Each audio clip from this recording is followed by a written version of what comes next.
The UFC was one of the slowest sports organizations to act as the pandemic became reality across the globe, and Dana White does not like people talking about that.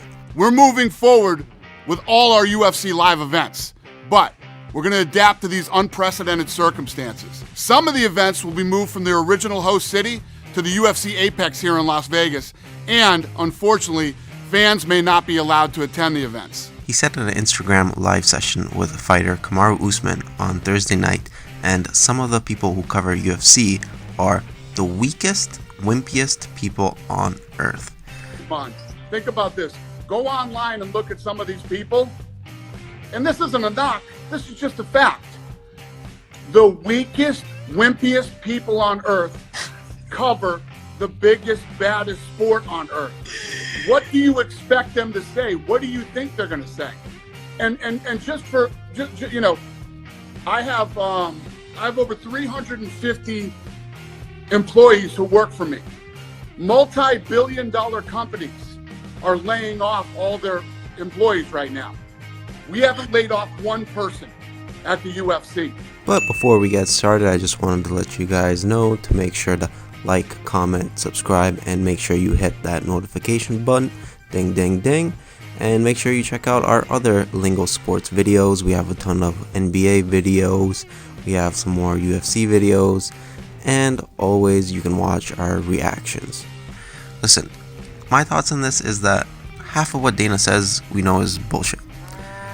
Dana is, yes, he is like the president of the UFC, but at the same time, Dana White is first and foremost a promoter.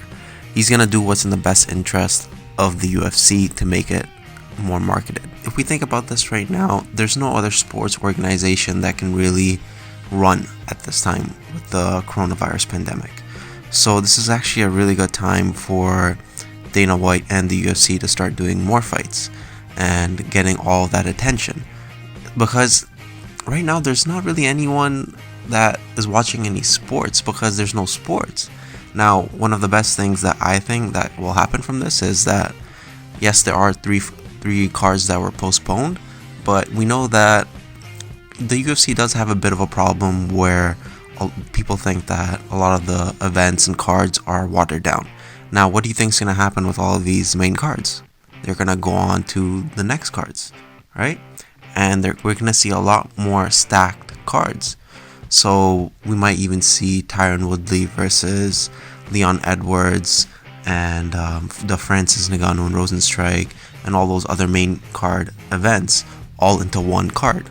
So if anything, we might just get a little break, but we might just see cards that are way, way better as soon as the events start to resume. Now, another thing that we have to look forward to is Khabib and Tony Ferguson, which actually is not even canceled at the time. We do know that it won't be taking place in New York, but what Dana White has yet to confirm is the location. I'm guessing it's probably going to be at the UFC Apex, and that could be a good thing, but I don't know what's going to happen with the sales, because when you think about it, the Khabib fight is supposed to be one of the biggest fights that ever happens. The Khabib and Tony fight is scheduled at least 5 times now, right? So this has so much hype and so much marketing and so much behind it that we can't really afford to see this fight not happen. And one of the biggest things is that now it's not even going to be shown to people in with a live audience. So it will be a bit of a weird thing to see, but hopefully we still get to see the fight. As for Dana White on this situation though, Dana White is one of the most closely aligned with Donald Trump. Him and Donald Trump are big supporters of each other. And as we know, Donald Trump doesn't think the coronavirus is that big of a deal. So Dana White is on the similar note where he doesn't think it's that big of a deal, and he thinks that everybody else is, in a sense, wimpy and weak. Being the businessman that he is, you can see that Dana White is seeing this as an actual opportunity for the UFC to take more of the market share of the sports world, because at this time, people have nothing to watch, right?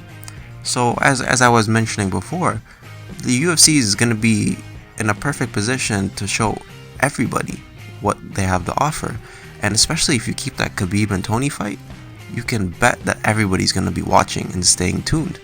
And you know what? I hope that maybe some of these postponed fights might even come and get shifted onto that card instead, because that card is a huge card. And if we see the whole limelight on that, and if everybody has no other sports to watch, this actually could be a really big opportunity for the UFC to capture the whole world. Well, that's everything for today, guys. Make sure you guys hit that subscribe button. Make sure you like, comment, and tell me any more recommendations of what you would like to see. Tell me some more MMA topics, if you'd like to know my opinions on some of the fights that are coming up, what I think about some of the issues, definitely put that down in the comments below, and I'll see you next time.